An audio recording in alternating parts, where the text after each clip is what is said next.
Dare कल्याण, गाउँमा मेरो बुबा हलो जोतिरहनु भएको छ। म सहरमा टाउको जोतिरहेको छु।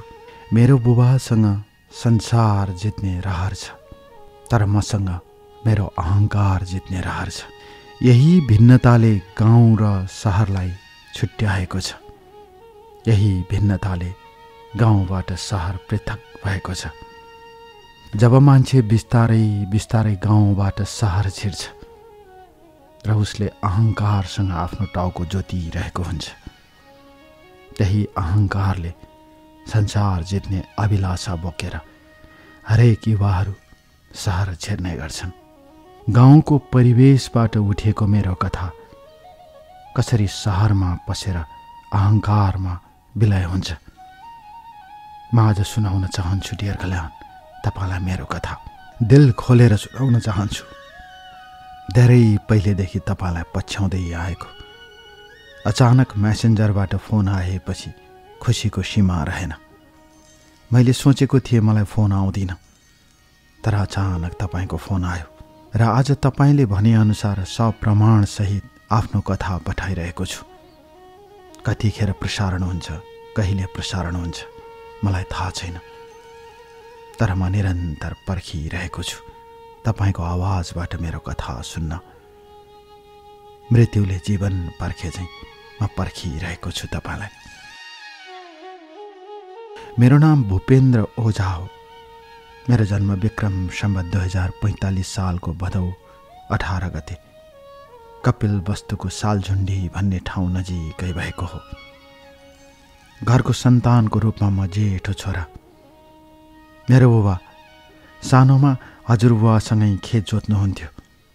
खेत जोत्दा जोत्दै बुबाले पढ्नुभयो र वन विभागमा जागिरे हुनुभयो, सामान्य जागिरे। र त्यसपछि बसाई सराई सरेर मेरो बुबा सालझुण्डी आउनुभएको हो। मेरो मामा घर गुल्मी हो। मैले अघि नै अवगत गराएँ, म घरको जेठो छोरा। सालझुण्डी आइसकेपछि आमाको किराना पसल थियो। सबै कुरा मिलाउँदा मेरो परिवार सामान्य परिवार थियो। एक बहिनी र एक भाइ जन्मिए म पछि। सानोमा मैले सालझुण्डीमा पढेँ। म मेरो मामा घर गुल्मी गइरहन्थेँ। मेरो परिवार 2043 सालमा गुल्मीबाट बसाई सराई गरेर सालझुण्डी झरेको रे। बुबा आमाले त्यसै भन्नुहुन्थ्यो। बुबाले गाउँमा दुःख र मेहनत गर्दा गर्दै हजुरबुवासँग हलो जोत्दा जोत्दै पढेर सरकारी जागिर पाएपछि र बुबाको सरुवा त्यही सालझुण्डी वरपर भएपछि 43 सालमा गुल्मीबाट बसाई सराई सरेर मेरो बुबा आउनुभएको र त्यसपछि हामी 3 जना सन्तान त्यहीँ जन्मेका। मेरो पढाइ सामान्य थियो। मेरो घर राजमार्गसँग जोडिएकोले मेरो बालापन रात्रिकालीन समयमा पनि उत्साहित हुन्थ्यो।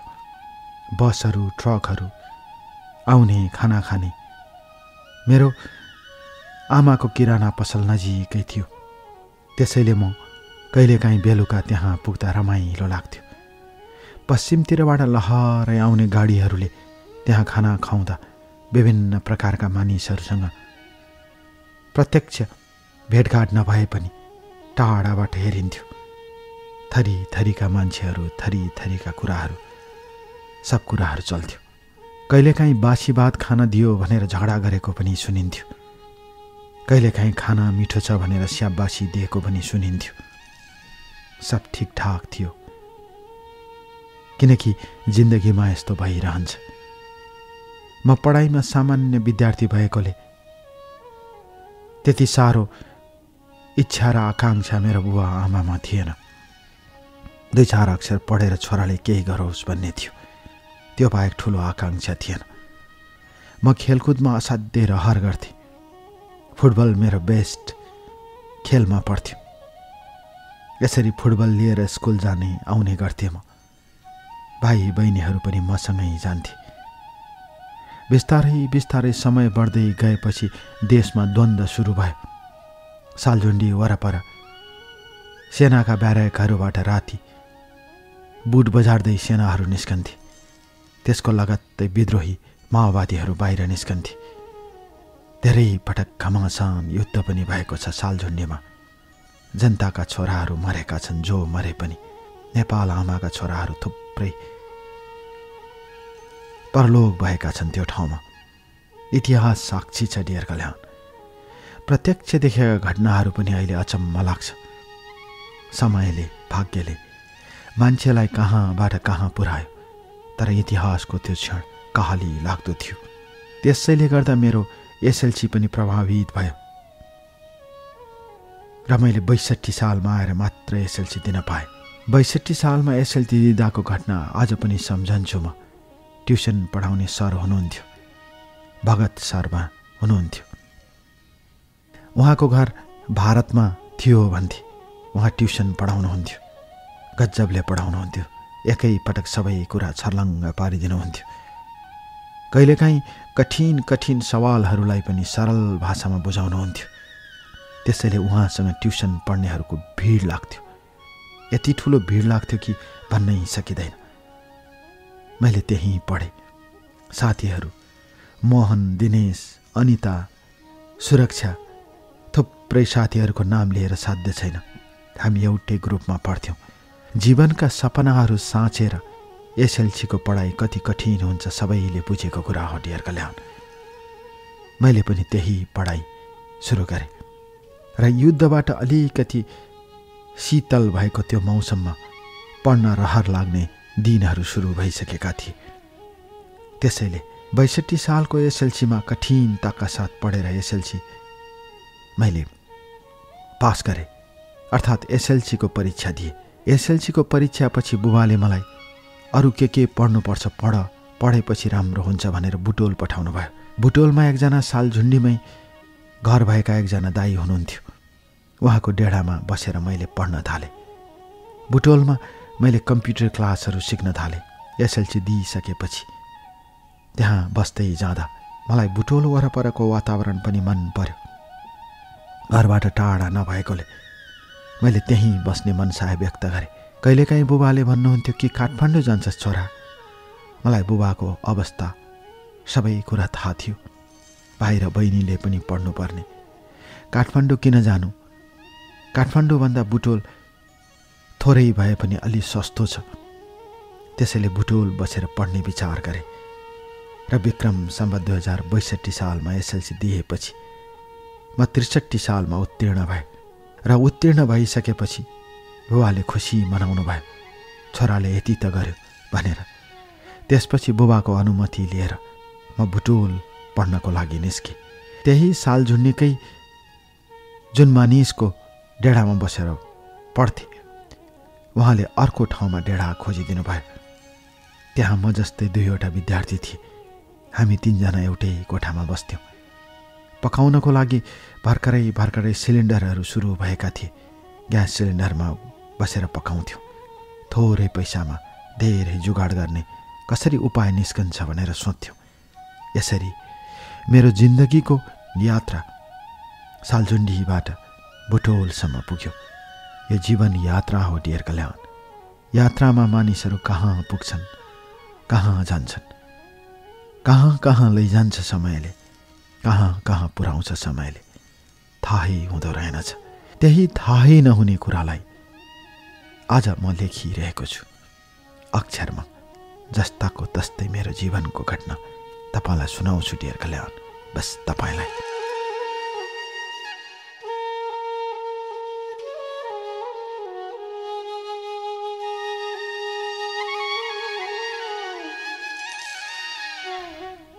डियर कल्याण। गाउँमा झरी लाग्दा शहरबाट मन गाउँ पुग्दो रहेछ।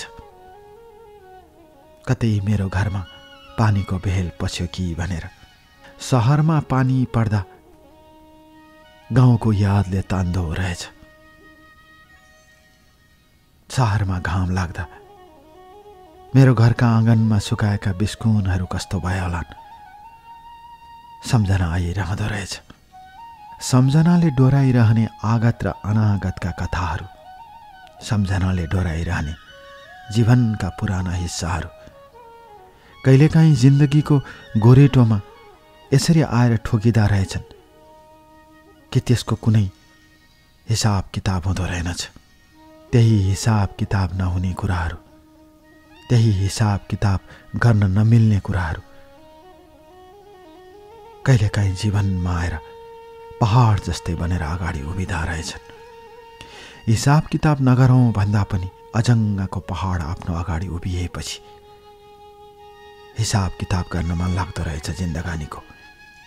त्यही हिसाब किताबले डोर्याएर, त्यही हिसाब किताबले पढाएर जीवनमा धेरै चोट खाँदै, जीवनमा धेरै पैठा जोडी खेल्दै समयले हुत्याएका पल्लाहरू जस्ताको तस्तै लेख्न मन लाग्दो रहेछ डियर कल्याण तपाईँको लागि। त्यसैले त आज लेखिरहेको छु म मेरो कथा। यसरी विक्रम सम्वत 2063 सालमा म बुटोल पढ्न आएँ। बुटोलको बहुमुखी क्याम्पस, डेढा, डेढाबाट क्याम्पस, क्याम्पसबाट डेढा। बुबाले पठाएको पैसा 5 पटक गनेर खर्च गर्थेँ म। कहिलेकाहीँ आमाले गाली गर्नुहुन्थ्यो, कति लोभी त भनेर। म भन्थेँ तपाईँहरूले गरेको दुःख त हो नि, केही हुँदैन, किराना पसल राम्रोसँग चलेको छ। म भन्थेँ भाइ र बहिनीहरू पनि त छन् नि। आमाले गाली गर्नुहुन्थ्यो, तर बुबाको अनुहार हेर्थे। सरकारी सेवामा लागे पनि बुबाले कहिल्यै पनि दायाँ बायाँ गर्नु भएन। इमान्दारिता मेरो बुबाको पहिचान थियो। त्यसैले त्यही इमान्दारितालाई साथमा लिएर हिँड्नुपर्छ भन्ने मेरो भावना थियो, भनाइ थियो। यसरी त्यही कुरालाई डोर्याउँदै म डेढाबाट क्याम्पस, क्याम्पसबाट डेढा आउँथेँ र त्यति बेला राम्रोसँग पढ्नुपर्छ भन्ने चेतनाको विकास हुँदै गयो। जब म डेढामा बस्न थालेँ, डेढा भाडा तिर्ने, स्कुलको फी तिर्ने, कलेजको फी तिर्ने, सारा कुरा परिवारमाथि थपिँदा मैले पढ्नुपर्छ भन्ने कुराको बोध हुन्थ्यो। बुटोलको वातावरण राम्रो थियो। म पढाइको अलावा फुटबल खेल्थेँ। कलेजको टिममा संलग्न भए म र कलेजबाट थुप्रै पटक म फुटबल खेलेको छु र थुप्रै पटक मैले पुरस्कार पनि पाएको छु, ट्रफीहरू पाएको छु। तपाईँलाई फोटोमा पठाएको छु डियर कल्याण। गेमतिर रहर भएर होला मेरो जिउडाल राम्रै थियो। सबैले भन्थे त राम्रो जिउडाल बनाइस्, सायद खेलले होला। मेरो बुबाको पनि जिउडाल राम्रो थियो, आमा पनि राम्री हुनुहुन्थ्यो। सायद त्यसैको प्रभाव पनि होला जस्तो लाग्छ डियर कल्याण। आफैले आफ्नो प्रशंसा गरेको होइन। यसरी बुटोलमा मेरो समय बित्दै गयो। कलेज जाने आउने, साथीहरूसँग भेटघाट गर्ने, कोही कहाँका साथी, कोही कहाँका साथी भए पनि प्रायजसो बुटोल, पाल्पा त्यही वरपरका साथीहरू हुन्थे। कुनै कुनै साथी वीरगञ्ज र विराटनगरतिरका पनि थिए। परिवारको सरुवा भएको कारणले अथवा विभिन्न परिबन्धले त्यहाँ आइपुगेका साथीहरू थिए। त्यसैले समावेशी थियो क्याम्पस। क्याम्पसमा चुनाव चल्थ्यो, क्याम्पसमा राजनीति चल्थ्यो। विद्यार्थीहरू राजनीतिमा माहिर हुन्थे। नयाँ विद्यार्थीहरूलाई एडमिसन गरिदिन साथ त्यो विद्यार्थीले लगाव राख्ने पार्टीतिर मन ढल्कन्थ्यो। त्यसैले नयाँ नयाँ विद्यार्थीहरू नयाँ नयाँ राजनीति र पार्टीतिर आबद्ध हुन्थे। कतिले त समय बर्बाद गर्थे। त्यसैमा सारा समय खर्चेर जे जस्तो भए पनि विक्रम सम्वत 2065 सालमा मैले +2 सकेँ र BBA पढ्न थालेँ। त्यति बेलाको कुरा हो। मेरो कलेजमा पढ्ने एकजना केटी थिए। उसको नाम उर्मिला हो, उर्मिला राउत, घर अर्का खाँची। उसको पनि त्यही बुटोलमा किराना पसल रहेछ। पवन मिष्टानको नजिकै थियो उसको पसल। मैले फोटो पनि पठाएको छु डियर कल्याण। एक दिन कुराकानीको क्रममा कलेजमा किराना पसलको बारेमा कुरा भयो। मेरो आमाले धेरै पहिलेदेखि पसल गर्नुहुन्थ्यो, बुबाले सघाउनुहुन्थ्यो। म पनि पसलमा बस्थेँ, मलाई थाहा छ भने। र त्यसपछि उर्मिलाले पनि तिमीलाई थाहा छ म त त्यही पसलमा हुर्केकी भनी। ओ पसलमा सामान बेच्न माहिर छु म भन्थे। तर मलाई व्यापारभन्दा पनि सामाजिक क्रियाकलापहरू असाध्यै मनपर्छ भन्थ्यो।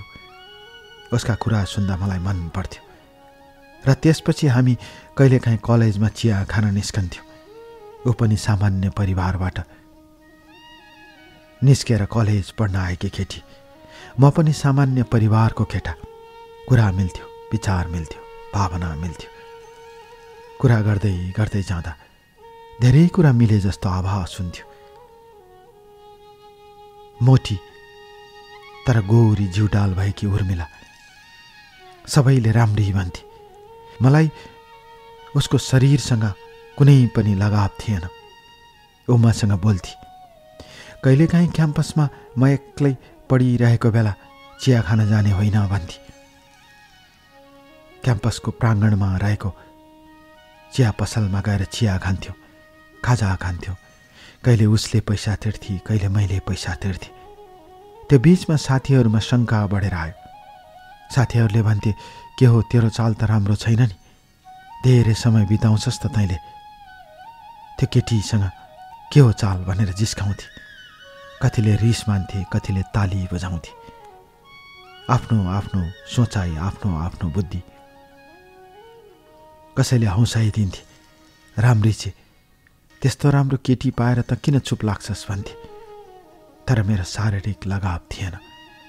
तर बिस्तारै बिस्तारै समयले, भाग्यले डढ्याउँदै लाग्यो र उर्मिलासँगको सामिप्यता बढ्दै गयो नजानिदो किसिमले। एक दिन उसले मलाई सोधी, तिमी त हेर्दा राम्रो छौ, तिम्रो कोही गर्लफ्रेन्ड केटी छ कि छैन भनेर सोधी। मैले छैन भने। एकछिनपछि अकमकेर छ एकजना भनेर फेरि जवाब दिए। उसले अनुहार निलो बनाएर भने, को हो त्यो भनेर। खै को हो थाहा छैन, अगाडि उभिएको जस्तो लाग्छ भनेर भने। ओ मुसुक्क हाँसी, कुरा गर्न त आउँदो रहेछ भने। मैले होइन त्यत्तिकै जिस्केर भनेको भनेर उसलाई जवाब फर्काए। नजानिदो पाराले ऊ प्रति गरेको व्यङ्ग्यले उसको मनमा के बित्यो मलाई थाहा भएन। त्यसपछि ऊ फेरि मसँग नजिकिन थाली। जीवनमा एकजना साथी त चाहिन्छ।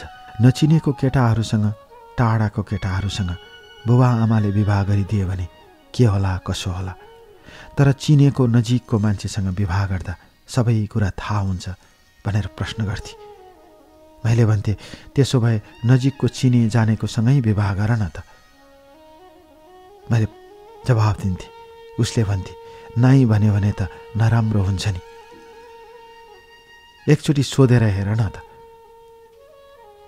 मैले उसलाई जवाब दिन्थे यसरी। ऊ प्रश्न गर्थे, कहिले म प्रश्न गर्थेँ। त्यो दिन त्यत्तिकै हामी छुट्यौँ। मलाई राम्रोसँग याद छ, त्यो दिन हामीले समोसा र चिया खाएका थियौँ। त्यसपछि आफ्नो वासस्थानतिर लाग्यौँ। मलाई घर जानु पर्ने थियो। शुक्रबारको दिन भएकोले त्यो दिन बेलुका बुटोलबाट चढ्ने नाइट बसमा चढेर म त्यहीँ पुगेँ घरमा 2-3 दिन बसेर फर्किएपछि म कलेज गएँ। तर त्यो दिन उर्मिला आइन। ऊ नआएपछि मलाई कता नरमाइलो लाग्यो। मैले केही नराम्रो भने कि जस्तो लाग्यो। तर अर्को दिन ऊ आएपछि उसले मलाई चिया खान जानको लागि प्रस्ताव राखी। एकजना शिक्षक आउनु हुँदैन भनेर उसले शिक्षकको नाम लिई र त्यसपछि हामी कलेजको प्राङ्गणमा रहेको चिया पसल अर्थात् खाजा खाने ठाउँमा गयौँ र खाजा खाँदै गर्दा उसले भने, मैले चिनेको मान्छे त तिमी नै हो, तिमीले नाइ भन्यो भने कस्तो अप्ठ्यारो होला भने।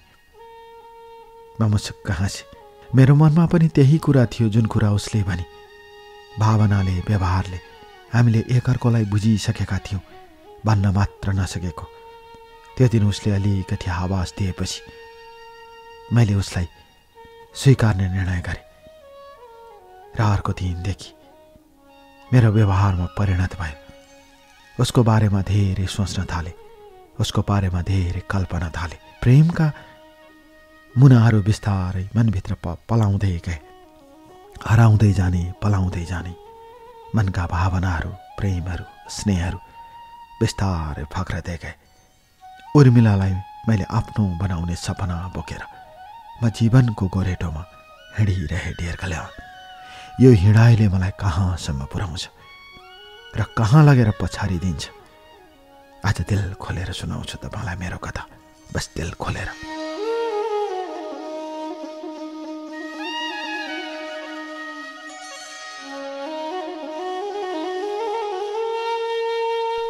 डियर कल्याण, घरिघरि लुकामारी गरिरहने घाम छाया जस्तै बिहानीको घाममा देखिने रुखको लामो छाया, त्यही छाया दिउँसोको घाममा पुड्के देखिँदो रहेछ र त्यही छाया फेरि बेलुका पख अर्कोतिर लामो देखिँदो रहेछ।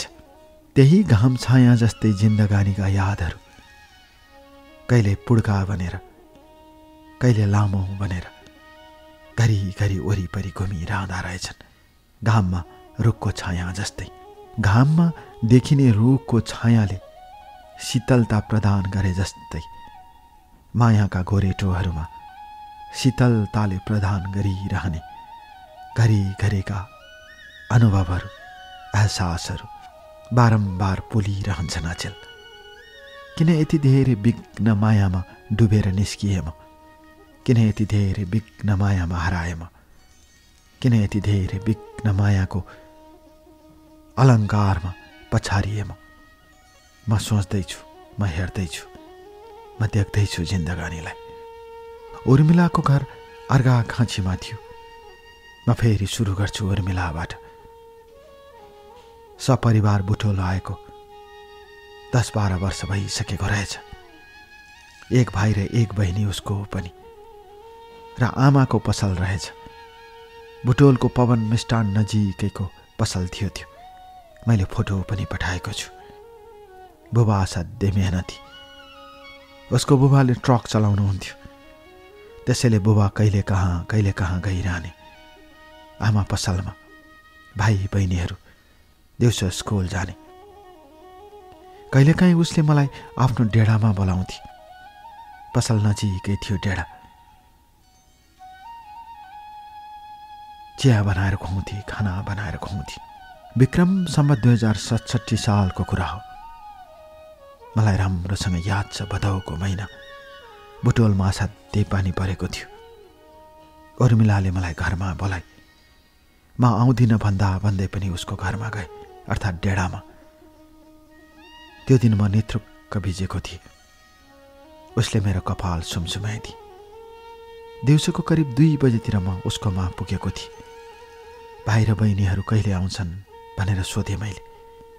3-3:30 बज्छ उनीहरू आउँदा। आमा कतिखेर आउनुहुन्छ? आमा त अघि भर्खरै निस्कनु भएको, बेलुका खाना बनाएर राख्नु भन्नुभएको छ भने।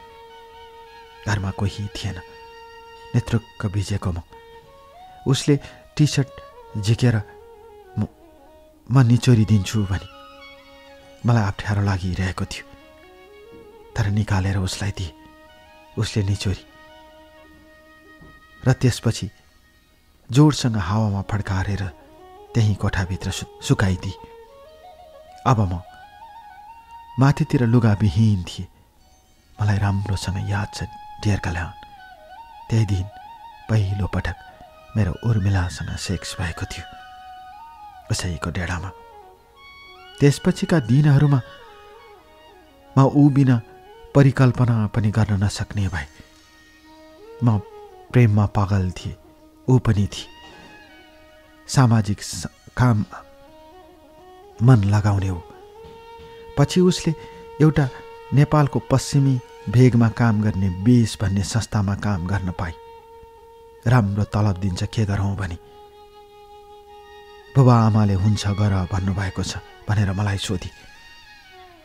त्यसपछि ऊ बर्दियाको राजापुरकै त्यहाँ 4 महिना बसी र त्यसपछि काम गरेर फर्की। र त्यही काम गरेर फर्किएपछि उसले अरू संस्थामा आफ्ना बायोडाटाहरू पठाउन थाले। त्यति बेला काठमाडौँको एउटा अन्तर्राष्ट्रिय संस्थाले बुटोल पारी गाउँमा कार्यक्रम चलाइरहेको थियो। प्रौढ शिक्षा सम्बन्धी। त्यसमा उसले जागिर पाई। ऊ विभिन्न प्रोजेक्टहरू कहाँ के भइरहेको छ सारा कुराको हिसाब किताब राख्थे। र त्यत्तिकैमा विक्रम सम्वत 2069 सालमा BBA को परीक्षा दिएपछि ऊ त्यही प्रोजेक्ट अन्तर्गत काठमाडौँ जाने भई। त्यो अन्तर्राष्ट्रिय प्रोजेक्ट हो। मैले फोटो पठाएको छु। मसँग रहेको उसको ID कार्ड पनि पठाएको छु। कृपया त्यो अन्तर्राष्ट्रिय संस्थाको नाम नभनिदिनु होला। म वचनबद्ध छु डियर कल्याण। र ऊ काठमाडौँ गई। काठमाडौँ गएपछि उसले मलाई पनि काठमाडौँ आउन कर गरे। मैले घरमा कुरा गरेँ। बुबाले बुटोलमै बस भन्नुभयो। घर नजिक छौ, के कसो पर्छ घरमा जाने आउने भइरहन्छ। किन जानु पर्यो काठमाडौँ? अहिले त काठमाडौँ जस्तो पढाइ बुटोलमा पनि हुन्छ। तर मैले बुबाको कुरा सुनिन। हाम्रा लागि बुबाका अनुहारहरू चाउरी परेका थिए। हाम्रा लागि, हाम्रा मेहनतका लागि, हामीलाई पढाउन लेखाउनका लागि बुबाका हातहरूमा ठेला परेका थिए। बुबाले वनमा काम गर्नुहुन्थ्यो। अर्थात् सरकारी जागिर थियो वन सम्बन्धी, अर्थात् वन विभागमा काम गर्नुहुन्थ्यो। तर बुबाको काम सजिलो थिएन, मेहनत गर्नुहुन्थ्यो। मैले त्यति बेला बुबाको कुरा सुनिन। र त्यसपछि म विक्रम सम्वत 2070 सालमा म काठमाडौँ गएँ उर्मिलाको अनुरोधमा। र काठमाडौँ गएपछि केही दिन म एकजना चिनेको दाईकोमा बसेँ। र त्यसपछि उर्मिलाले सिनामङ्गलमा डेढा ली। बाजेको सेकुवाको पछाडितिर थियो उसको डेढा। र पछि हामी त्यहाँ सँगै बस्न थाल्यौँ। बाहिर हामी लोग्ने स्वास्ने भनेर घरबेटीलाई भन्थ्यौँ। तर सँगै बस्न थालेपछि सबै कुरा सम्भव हुन्थ्यो, नहुने कुरै भएन। एउटै बिस्तारा थियो। त्यसैले हामी पूर्ण रूपमा एकअर्काको भयौँ। म सुनाउँछु डियर कल्याण तपाईँलाई मेरो जिन्दगानीको कथा। ऊ अफिस जान्थे, कलेज जान्थे। म पनि कलेज जान्थे। उसले सहयोग गर्थे। ऊ मभन्दा धेरै कमाउँथे। भाडा तिर्ने, खाने सबै बन्दोबस्त गर्थे। म घरको सारा काम गर्थे, ऊ बेलुका आउँथे। प्रेम थियो, माया थियो, स्नेह थियो। त्यसैले को ठुलो को सानो भन्ने नै थिएन। घरबाट बुबाले पठाइदिएको पैसा मैले पनि खर्च गर्थेँ। त्यत्तिकैमा विक्रम सम्वत 2071 साल लाग्यो। एक दिन उसले कोठामा ल्यापटप खोल्दै भने, एउटा ट्रेनिङको अवसर पाइरहेको छु, म अप्लाई गर्छु ल भने। मैले हुन्छ भने।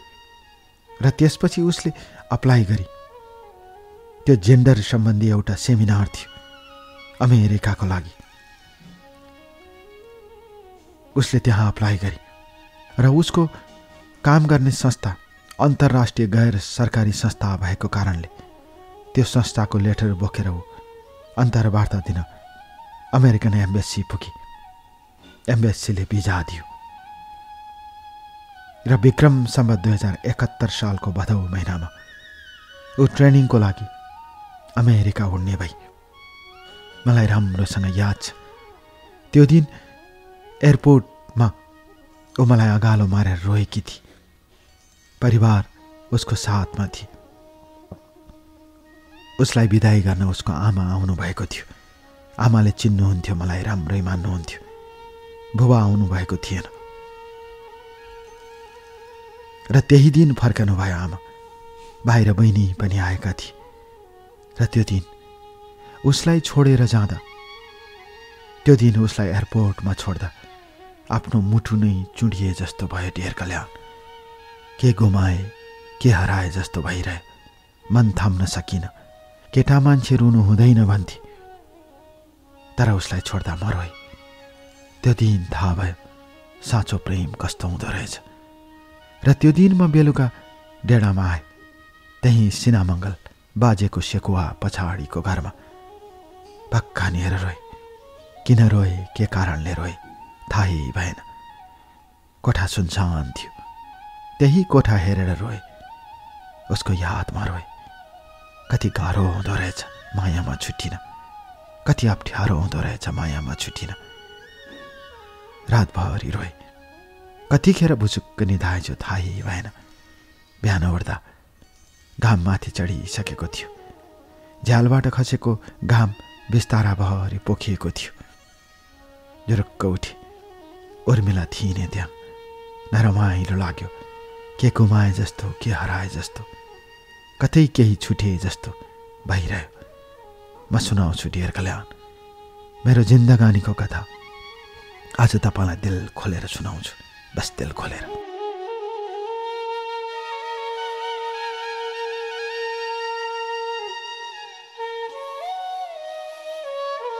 डियर कल्याण, भावनाले जोड्न नसकेका मेरा जीवनका अनगिन्ती पीडाहरू, भावनाले जोड्न नसकेका मेरा जिन्दगीका अनगिन्ती चोटहरू, कहिलेकाहीँ भाग्यमा कहिलेकाहीँ दुर्भाग्यमा देखिने अँध्यारा उज्याला छायाहरू, झझल्कोहरू, चोटहरू, पीडाहरू, साराका सारा कुरा मनभित्र राखेर जिन्दगानीको छायामा, जिन्दगानीको दर्पण छायामा, जिन्दगानीको बगानमा, जिन्दगानीको फुलबारीमा हरेक पल हरेक क्षण याद बनेर, स्मृति बनेर आउने मेरा अतीतहरू किन मलाई जिस्काइरहन्छन् डियर कल्याण, किन मलाई सताइरहन्छन्, किन मलाई जिस्काइरहन्छन्, किन मलाई सताइरहन्छन्। चोटमाथि चोट खपिए जस्तै प्रश्नै प्रश्नको थुप्रोले किन मलाई पुरिरहन्छन्, मलाई थाहा छैन। यसरी ऊ अमेरिकाको टेक्सास भन्ने राज्यमा उडी। 15 दिनको ट्रेनिङ थियो। टेक्सासमा उसको बुटोलको एकजना चिनेको मान्छे हुनुहुन्थ्यो। उहाँको घरमा ऊ 10 दिन बसेर आई। 25 दिनपछि फर्की। म एयरपोर्ट लिन गएँ। मलाई राम्रोसँग याद छ त्यो दिन उसलाई लिनको लागि कोही पनि गएका थिएनन्। त्यसपछि हामी फर्केर सँगसँगै डेढामा आयौँ। हल्का फुल्का सामान ल्याएकी थिए। मलाई एउटा मोबाइल सेट थियो। भाइ बहिनी सबैलाई थियो। मेरो भाइ र बहिनी, आमा र बुबालाई एक एक जोडी लुगा थियो। र हामी सँगै बस्छौँ भन्ने कुरा मेरो बुबा आमालाई पनि थाहा थियो। आमाले त कति पटक गाली गर्नुभएको थियो, लाज नभएको नकचरा भनेर। म हाँसेर उडाइदिन्थे। यस्तो पनि काम गर्छन्, कसरी म त्यसलाई बुहारी भनेर घरभित्र भित्राउँ भन्नुहुन्थ्यो। बुबा केही बोल्नु हुँदैन थियो। हामीसँगै बसेको कुरा उसको परिवारलाई पनि थाहा थियो। उसको परिवारले पनि प्रत्यक्ष नभने पनि अप्रत्यक्ष रूपमा स्वीकारिसकेको थियो। किनकि आमासँग बोल्दा कहिल्यै पनि त्यस्तो नराम्रो कुरा गर्नु हुँदैन थियो। ऊ मेरो आमासँग कुरा गर्दा आमाले त्यस्तो केही भन्नु हुँदैन थियो। बरु उल्टै हामीलाई राम्रोसँग बस्नु, झगडा नगर्नु, मिलेर बस्नु भन्नुहुन्थ्यो। उसको आमाले पनि, मेरो आमाले पनि। यसरी काठमाडौँको वातावरणमा हामी सँगै बस्दै गयौँ। ती दिनहरूमा मलाई बुबाको कमाई खान अलि अप्ठ्यारो लाग्न थालिसकेको थियो। त्यसैले मैले शङ्करदेव क्याम्पस अगाडिको एउटा पुस्तक पसलमा जागिर गर्थेँ। मैले त्यो पुस्तक पसलको फोटो पनि पठाएको छु डियर कल्याण। भित्र सामान बेचिरहेका 2-3वटा फोटो पठाएको छु तपाईँलाई। र त्यसपछि उर्मिला फेरि त्यही संस्थामा काम गर्थे। हामीले मास्टर्स लेभलको पढाइ सकाएपछि विवाह गर्ने प्लान बनायौँ। र त्यो बीचमा उसको 5 वर्षको भिजा थियो। र त्यही बीचमा उसले अचानक जागिर छोडी, किनकि उसको प्रोजेक्ट सकियो। त्यसपछि समस्या आउन थाल्यो। मेरो पैसाले घर भाडा तिर्ने र उसले कहिले कता ट्रेनिङमा जान थाल्यो। एक दिनको कुरा हो। उसले मलाई भने, अब यसरी हुँदैन, म अमेरिका जान्छु, मसँग भिजा छ। त्यहाँ पुगेपछि अनेक उपाय निस्कन्छ। उसले त्यही भने, मलाई राम्रोसँग बुझाउ त भनेर भने। त्यसपछि त्यही बेला NRNको एउटा कार्यक्रम थियो। त्यहाँ न्युयोर्कबाट एउटा वकिल आउनुभएको थियो। उहाँसँगको फोटो पनि छ। उहाँलाई भेटौँ भनेर हामी भेट्न गयौँ। 4 घन्टा कुरेपछि उहाँले 2 मिनेट टाइम दिनुभयो र 2 मिनेटमा अमेरिका गइसकेपछि कसरी आफू कानुनी रूपमा सुरक्षित हुन सकिन्छ भन्ने कुराको व्याख्या गर्नुभयो। हामी बेलुका आयौँ र त्यसपछि चिन्तन मनन गऱ्यौँ। उसले भने, म जान्छु र म त्यही गर्छु। त्यसपछि तिमी आएपछि विवाह गरौँला। उसको कुरा मलाई जायज लाग्यो। मैले यता काम गरिरहेको थिएँ, जागिर थियो। हुन्छ जाऊ भनेपछि उसले घरमा बुबा आमालाई कन्भिन्स गरी र हामी सँगसँगै मेरो गाउँ पनि आयौँ, अर्थात् सालजुन्डी पनि आयो। त्यहाँ पनि बुबा आमासँग कुरा गऱ्यौँ। आमाले विवाह गरेर गए भइहाल्यो नि भन्नुभयो। तर सबै कुरा मिलाउनु पर्छ भने मलाई पनि सही लाग्यो। काठमाडौँ आएपछि अमेरिका उड्ने भई। तर त्यति बेला उसलाई एयरपोर्टमा छोड्नको लागि कोही आएन। ऊ र म मात्रै थियो। ऊ एकजना बुटोलकै एकजना दिदी आउनुभएको थियो, उहाँसँगै उकै। र त्यसपछि ऊ अमेरिकाको न्युयोर्क भन्ने सहरमा पुगी र त्यहाँ त्यही दिदीसँग बस्न थाली। सानो कोठा छ, 2-3 जना सुत्नुपर्छ, गाह्रो छ भन्थे। मैले सोध्थेँ, काम के गर्छौ भनेर। हामीले काम गर्न पाइँदैन, पैसामा काम गर्नुपर्छ। घन्टाको 12 रुपियाँ अर्थात् अमेरिकन $12 दिन्छ। त्यसैमा काम गरिरहेकी छु भन्थे। त्यस्तो दुःख नगर, आऊ यहीँ मिठो नमिठो खाउँला भन्थे। उसले भन्थे, तिमीलाई पनि अमेरिका देखाउनु छ भन्थे। मलाई उसको कुरा साँचो लाग्थ्यो। म सबै कुराको चाँचो पाँचो मिलाउँछु भन्थे। आफू शरणार्थी भएको कागज बनाउँछु भन्थे। अनि तिमी पनि आउन मिल्छ यदि मेरो कागज सदर भयो भने भनी। मेरो सपना पनि ठुलो भयो। मैले काम निरन्तर गरिरहेँ। समय बित्दै गयो। बिस्तारै बिस्तारै उर्मिलासँगका वार्तालापहरू कम हुन थाले। कहिले ऊ व्यस्त, कहिले काममा, कहिले कहाँ। अमेरिकाको लाइफ अत्यन्त व्यस्त छ, समय मिल्दैन धेरैले भन्थे। मैले त्यही कुरा पत्याए टेर ल्याउन। त्यसपछि उसले आफूले काम गर्ने ठाउँ, आफ्नो कामको नेचर सबै कुरा भन्थे। मलाई किन त्यति गाह्रो काम गरिरहेको होला जस्तो लाग्थ्यो। पैसा पनि पठाइदिन्थे, आवश्यक पैसा तुरुन्त पठाइदिन्थे। $, नेपालीमा सार्दा धेरै पैसा हुन्थ्यो। उसले पैसा सँगसँगै पैसामा जोडेर माया पठाइदिएको जस्तो लाग्थ्यो। उसलाई सम्झन्थे, उसलाई कल्पन्थे, उसैको लागि सोच्थे, उसैको लागि बोल्थे। घरमा विवाहको कुरा आउँदा चुप्प लाग्नुस् भन्थे, गाली गर्थे। समय गुज्रदै गयो। समय कटेर 73 साल लाग्यो। घरमा विवाहको कुरा आउनु स्वाभाविकै थियो। एक दिन मैले उसलाई भने, घरमा धेरै आग्रह गरिरहनु भएको छ, तिमी आउन मिल्दैन भनेर सोधे। उसले अहिले आउन मिल्दैन यही जवाब दिए। मैले केही बुझ्नै सकेन, किनकि त्यसमा आवेदन दिइसकेपछि आउने एउटा शर्तमा मात्र आउन मिल्छ, तर त्यो पनि अहिले पाउन गाह्रो छ। त्यसैले अहिले आउन मिल्दैन, मलाई कुरेर बस भने। मैले कुरिरहेँ। MBA सकाए टेर ल्याउँ र एउटा +2 मा पढाउन थाले। बिहान पढाउँथे, दिउँसो त्यही पसलमा काम गर्थे। किनकि मलाई पुरै जिम्मा दिनुभएको थियो। आफ्नो प्रोफेसनसँग मिल्ने भएकोले म त्यहाँ काम गर्थेँ। बिहान +2 मा पढाउँथेँ।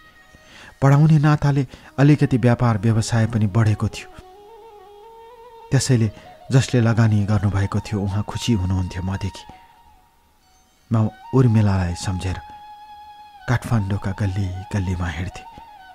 उसलाई सम्झेर म +2 पढाउन जान्थेँ।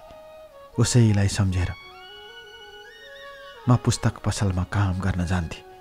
आमाले, बुबाले, मामाहरूले, काकाहरूले विवाह गर, टाढा गइसकेको चेलीको आश नगर भन्थे।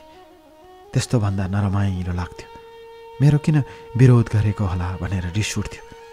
कति आफन्तसँग त्यही भनेको कारणले बोलीचाली बन्द भयो। ढेर कल्याण, मायामा प्रतीक्षा गर्नुपर्छ भन्थे। मायामा प्रतीक्षाको पल मिठो हुन्छ भन्थे। तर जिन्दगीमा कहिलेकाहीँ प्रतीक्षा गर्दा गर्दै, बिहानको प्रतीक्षामा बस्दा बस्दै जिन्दगानीको घाम कहिले पश्चिमतिर घर्किसक्छ र गोधुली साँझबाट झरेर जिन्दगानी अँध्यारो भइसक्छ। तर साँचो प्रेमी प्रेमिकाहरूले कुरिरहन्छन्, फेरि कतै घाम लाग्छ कि भनेर, फेरि कतै उज्यालो झल्किन्छ कि भनेर कुरिरहन्छन्। जिन्दगीभर मृत्युले जीवन कुरे चाहिँ।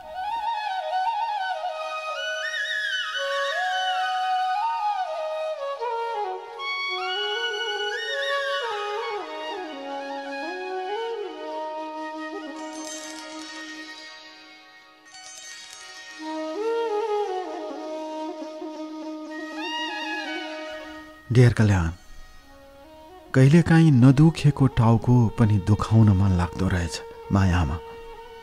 कहिलेकाहीँ दुखिरहेको टाउको पनि मलम बन्दो रहेछ मायामा।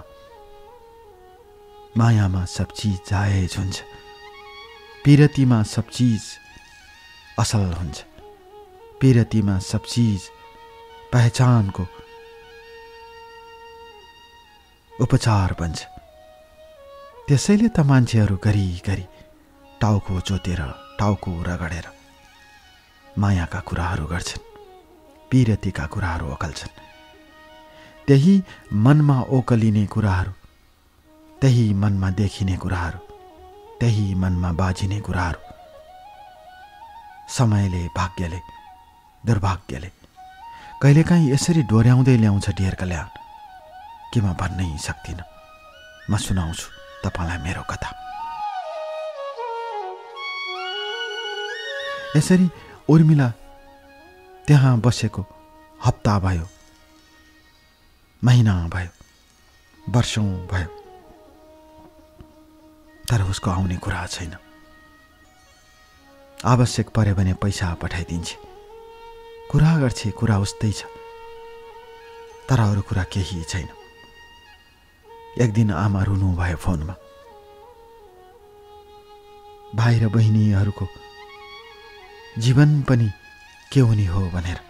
मैले किन भने, जेठो बाटो छोरा त विवाह गर्दिन भन्छेस्।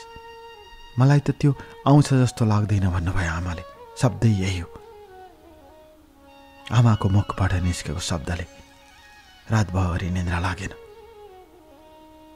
नेपालको बिहान 4 बजेतिर उसलाई फोन गर्दा भेटिन्थ्यो। मैले उसलाई फोन गरेँ र त्यति बेला भने, तिमी सब चिज छोडेर आऊ, यहीँ बसौँ, यहीँ पिरतीका कुरा गरौँ। त्योभन्दा उसले, नेपालमा हुँदैन, म तिमीलाई जसरी भए पनि अमेरिका बोलाउँछु भने। 1 महिना कुरा पनि। दिन बित्यो, हप्ता बित्यो, अर्को हप्ता बित्यो र महिना दिनपछि उसले एउटा कुरा मलाई सुनायो। एकजना मभन्दा 23 वर्ष जेठो अर्घाखाँचीको मानिस हुनुहुन्छ। उहाँले धेरै दुःख र मेहनत गरेर अमेरिकाको नागरिकता प्राप्त गर्नुभएको छ। दुःख र सङ्घर्षमा बस्दा बस्दै उहाँले विवाह गर्नुभएको छैन। म उहाँसँग कागजी रूपमा विवाह गर्छु भनी उसले। मैले भने कसरी हुन्छ त्यस्तो कुरा? मैले मानिन। उसले मलाई सम्झाई, त्यो त कागजी रूपमा विवाह गर्ने हो, यस्तो कुरा भन्न त मिल्दैन। तर उहाँले चाहेको पैसा दिएर विवाह गर्ने हो। त्यो विवाह पश्चात मैले अमेरिकाको ग्रीन कार्ड पाउँछु र त्यसपछि हामी फेरि डिभोर्स गर्छौँ।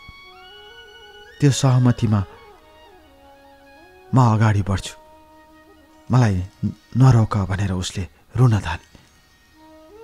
म केही बुझ्नै सकिनँ र त्यसको बारेमा मैले गुगल गरेँ। त्यसको बारेमा नेपालमा रहेका कानुनी व्यवसायहरूलाई सोधेँ। उसले भनेको कुरा सही रहेछ, तर ऊ कोसँग विवाह गर्दैछ, कागजी रूपमा हो कि के हो मलाई थाहा भएन। त्यसपछि उसले त्यही मानिससँग कुरा गराइदियो, राम्रोसँग बोल्ने उहाँले। यो बहिनीको राम्रो भविष्य हुन्छ भनेर मैले सोचेको भनेपछि मलाई केही बोल्नै मन लागेन। म बारम्बार उर्मिलालाई नेपाल आउँ भन्थे, तर उसले मानिने। उसले मेरो मन जित्न खोजी, तर जित्न सकिने। उसलाई लाग्यो होला मेरो मन जिते भनेर। 1 वर्ष कुरा भनी ढेर कल्याण कुरिरहे। मायामा प्रतीक्षाका क्षणहरू, मायामा प्रतीक्षाका कुराहरू, मायामा प्रतीक्षाका पलहरू अत्यन्तै पट्यार लाग्दा हुन्छन्। घरमा विवाहको कुरा चल्छ। सबै कुराले जाहेज छु म। पढे लेखेको छु, कलेज पनि पढाउँछु, काम पनि गर्छु। काठमाडौँमा मोटरसाइकल कुदाएर हिँड्न सक्ने भइसकेको छु। बुबा आमाको पैसा लिँदिन। आफ्नो स्वाभिमानमा बाँचेको छु। तर किन म कसैको मायामा अल्झिरहेको छु जस्तो लाग्यो। त्यो बीचमा जब मसँग झगडा पर्थ्यो, उसले त्यही मानिसलाई फोन गर्न लगाउँथ्यो। उहाँ न्युयोर्क सहरमा ट्याक्सी चलाउनु हुँदो रहेछ। केही आर्थिक सहायता लिएर उहाँले त्यो काम गरिदिन लाग्नु भएको रहेछ उर्मिलाको अनुरोधमा। मैले यही कुरा बुझेको थिएँ। नभन्दै त्यो कुरा भएको 1 महिनापछि उसले कानुनी रूपमा विवाह गरी मलाई फोटो पठाए। त्यसपछि सँगै बस्ने शर्त थियो।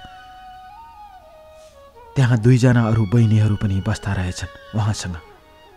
1 जना उसको फुपूको छोरी र अर्को 1 जना र उर्मिला। साँघुरो कोठामा 3 जना सुत्दा रहेछन्। उहाँ चाहिँ किचनको छेउमा सुत्नु हुँदो रहेछ।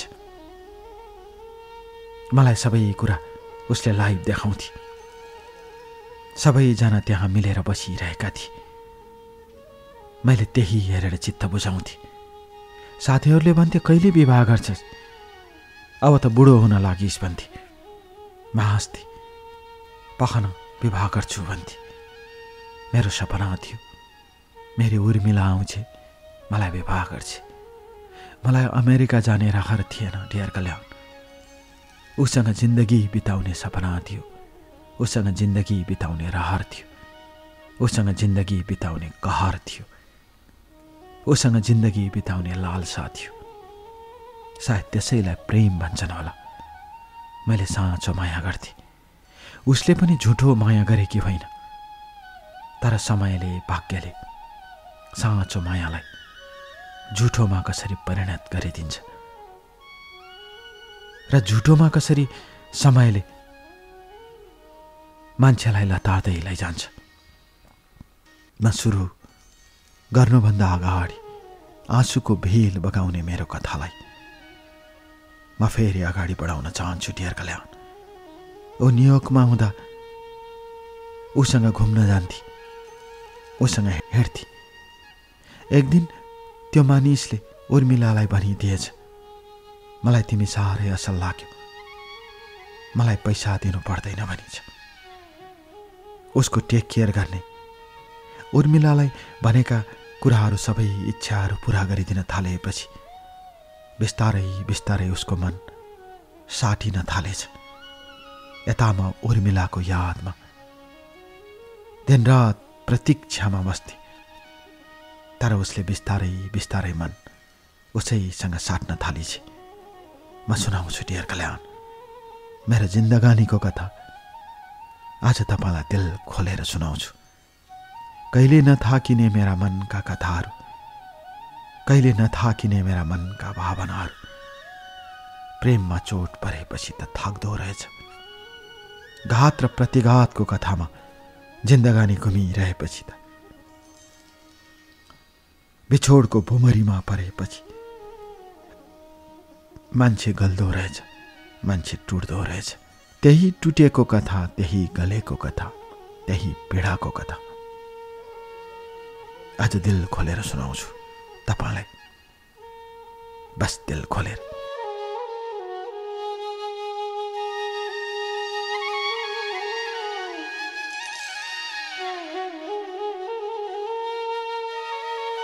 डियर कल्याण, कहिलेकाहीँ भाग्य पनि उल्टो दिशामा घुम्दो रहेछ। कहिलेकाहीँ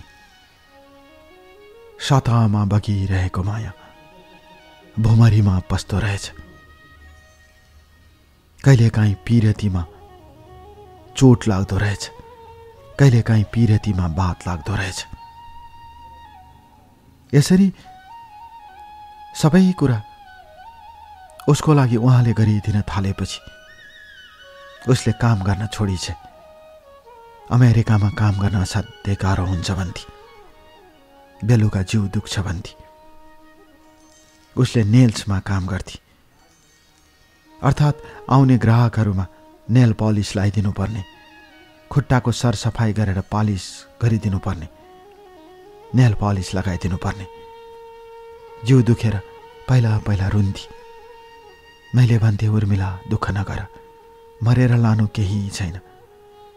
यही नेपाली माटो राम्रो छ, यही काठमाडौँको धुलो प्रिय छ हामीलाई। त्यहाँको इटालियन पिज्जा भन्दा काठमाडौँको मोमो धेरै मिठो हुन्छ। सम्झेर हेर त, गाउँमा बारीबाट काटेर ल्याएको रायोको साग कति मिठो हुन्छ। त्यहाँ भन्दा यहाँ मिठास छ। आऊ पिरतीमा बाँचौँ। म तिम्रो लागि, तिम्रो खुसीको लागि जे गर्न पनि तयार छु। उसले हुन्छ भन्थे, पछि फेरि मन बदल्थे। नेपाल धुलो धुवाँ बाटो त्यस्तो छ, रोग व्याध लाग्छ भन्थे। वो अमेरिकन भइसकेकी थिए बिस्तारै बिस्तारै। त्यसपछि उसले काम गर्न छोडी हप्तामा 1-2 दिन मात्र काम गर्न जान्छु भन्न थाले। मैले भने किन भनेर प्रश्न गरेँ। हैन, सबै कुरा उहाँले हेरिहाल्नुहुन्छ भन्न थाले। र बिस्तारै बिस्तारै कुरा गर्दै जाँदा उसले उहाँको प्रशंसा गर्न थाले। यस्तो गर्नुहुन्छ, उस्तो गर्नुहुन्छ, मलाई खुवाएर मात्र खानुहुन्छ, म कतै टाढा गए भने मलाई लिन पुगिहाल्नुहुन्छ, कस्तो टेक केयर गर्नुहुन्छ, यस्तो पो टेक केयर भनेर मलाई जवाफ दिन्थे। कैयौँ पटक फोन राखेर रोएँ म। मेरो माया अधुरो भयो उसको लागि, मेरो माया अपुरो भयो उसको लागि, मेरो माया टाढाको भयो उसको लागि। एकपटक उसले भने, टाढा फलेको स्याउ भन्दा नजिक फलेको अम्बा मिठो हुन्छ भने। त्यो कुराले मलाई बिज्यो। त्यसपछि बिस्तारै बिस्तारै उसको र मेरो फोनमा झगडा हुन थाले। र मैले उसँगै बसेको त्यो मानिसलाई फोन गरेँ र एक दिन उसले मलाई उल्टै सम्झायो। मान्छेको स्वतन्त्रतालाई हामीले कदर गर्नुपर्छ। उर्मिलालाई जहाँ खुसी मिल्छ त्यहीँ बस्छिन् उनी, म यहाँ पनि भन्दिनँ, उहाँ पनि भन्दिनँ। तपाईँले पनि कर किन गर्ने? उसलाई नेपाल मनपर्छ भने नेपाल बस्छिन्, यहाँ मनपर्छ भने यहाँ बस्छिन्। अब हामी यो विषयमा कुरै नगरौँ भनेर उहाँले फोन राखिदिनु भयो। मलाई उहाँप्रति कुनै आपत्ति थिएन, तर उर्मिला बदलिएपछि मेरो मनस्थिति एकदमै बेहाल हुन थाल्यो। 23 वर्षको जेठो केटासँग उसैको प्रशंसा गरेर बस्न थालेपछि म बेचैन भए, एक्लो भए, पागल भए। बार आउँथे डियर कल्याण। कहिलेकाहीँ कलेज जाँदैन थिए, कैयौँ पटक फोन गर्थे, मेसेन्जरमा, भाइबरमा, वाट्सएपमा। कहिलेकाहीँ डाइरेक्ट फोन गर्थे। कठै मेरो फोन कहिल्यै उठ्दैन थियो। रुन्थे, कराउँथे, बार आउँथे। डिप्रेसनमा गइसकेको थिएँ म। एक दिन मेरो मामाले सम्झाउनु भयो, आमाले सम्झाउनु भयो, बुबाले सम्झाउनु भयो, जाने त गइसके छोरा, त किन यसरी तडपिन्छस्? त्यहाँ जाँदैमा कोही ठुलो हुँदैन। अमेरिका पुग्दैमा सबैजना ठुलो मान्छे हुने भए। किन तिनीहरूको नाम, तिनीहरूको पहिचान कतै सुनिँदैन? मान्छे ठुलो ठाउँले हुँदैन, मान्छे ठुलो विचारले हुन्छ, मान्छे ठुलो कामले हुन्छ। दुर्गम ठाउँ जुम्लामा जन्मिएका नेपालीहरू पनि ख्याति कमाएर हिँडेका छन्। काठमाडौँ सहरमा बस्ने सबैले ख्याति कमाएका छन् त? आमाले यसरी प्रश्न गर्नुहुन्थ्यो, नपढे पनि अनुभव बोल्थ्यो आमाको। न्युयोर्क सहरमा बस्ने सबै नेपाली ठुला मान्छे हुने भए त सबै यहीँ आएर देश चलाउँथ्यो होला। त्यसैले ठाउँले केही गर्दैन छोरा, आइज विवाह गर भन्नुभयो। परिवारले भने। एक दिन उर्मिलाको आमाले फोन गरेर रुँदै सम्झाउनु भयो, के गर्ने, छोरी नै त्यस्तै भई। तपाईप्रति कुनै गुनासो छैन हाम्रो, तपाईँ राम्रो मान्छे हो, तपाईँको चिन्ता लाग्छ भनेर आमाले फोन गर्नुभयो। उर्मिलाका बहिनी र भाइले फोन गरे, विवाह गर्नुहोस्, हामी आउँछौँ भने। बिस्तारै बिस्तारै आफूलाई सुहाउँदै लगे। उर्मिलालाई सम्झना साथ मन भक्कानेर आउँथ्यो डियर कल्याण। बिस्तारै बिस्तारै परिवारको दबावमा मैले विक्रम सम्वत 2077 सालमा विवाह गरेँ। त्यही साल जुन्निकै एकजना महिलालाई यो कुरा मैले उसलाई पठाइदिए र विवाहको कार्ड पनि पठाइदिए। अहिले म उसैसँग, श्रीमतीसँग काठमाडौँमा बस्छु। दुःख र मेहनत छ। पुस्तक पसलमा लगानी पनि गरेको छु बुबाको अनुरोधमा। कमाइ राम्रै छ। काठमाडौँमा घडेरी जोडेको छु। बुबा आमाको सहयोगले अब घर बनाउने विचारमा छु। भर्खरै छोरी जन्मिएकी छ। तर यतिखेर उर्मिला अचानक फेसबुकमा आइरहन्छे र भन्छे, मैले गल्ती गरेँ। तपाईँले विवाह नगर्दासम्म ठिक गरे जस्तो लाग्थ्यो। तपाईँसँग विवाह गरेपछि मैले गल्ती गरेँ, मलाई क्षमा गरिदिनुहोस् भनेर रुन्छे। आफूभन्दा 23 वर्षको केटासँग विवाह गरे। मलाई उमेरले खासै फरक पार्दैन, मायाको कुरा हो।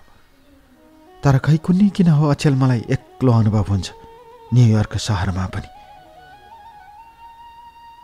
अहिलेसम्म सन्तान भएको छैन मेरो भन्छे, रुन्छे, कराउँछे। यदि तपाईँ भन्नुहुन्छ भने म अमेरिका छोडेर आउँछु भन्छे। ढेर कल्याण, यो कस्तो रूप हो, यो कस्तो समय हो, यो कस्तो भाग्य हो, जसका लागि रोए, तडपिए, बरबराए, काठमाडौँका गल्लीहरूमा पागल जस्तै भएर हिँडे। कैयौँ पटक सस्ता सस्ता भट्टी पसलमा बसेर बेहोस हुने गरी पिए। त्यति बेला उसले महँगा महँगा लुगा र ठुला ठुला बिल्डिङ अगाडि खिचेका फोटोहरू हाल्थे सामाजिक सञ्जालमा। तर आज म विवाह गरेर, गाउँको सामान्य केटीलाई विवाह गरेर काठमाडौँमा जसो तसो गुजारा गरेको छु। तर आज ऊ भन्छे, तपाईँले मलाई फेरि त्यही माया दिनुहुन्छ भने म आउँछु। यो कस्तो खेती हो, यो कस्तो झुट हो, यो कस्तो पश्चाताप हो डियर कल्याण। मैले छुट्याउनै सकेको छैन।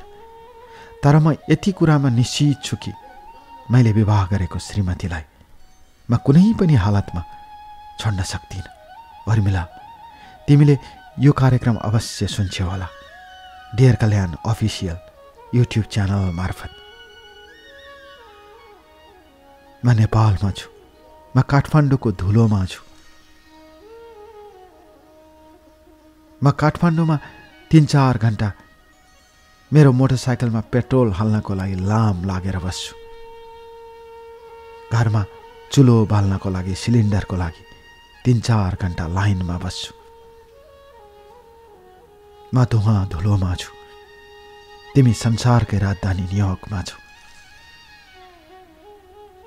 तर पनि म मेरो श्रीमतीको लागि, मेरो लागि यो न्युयोर्कभन्दा ठुलो सहर हो।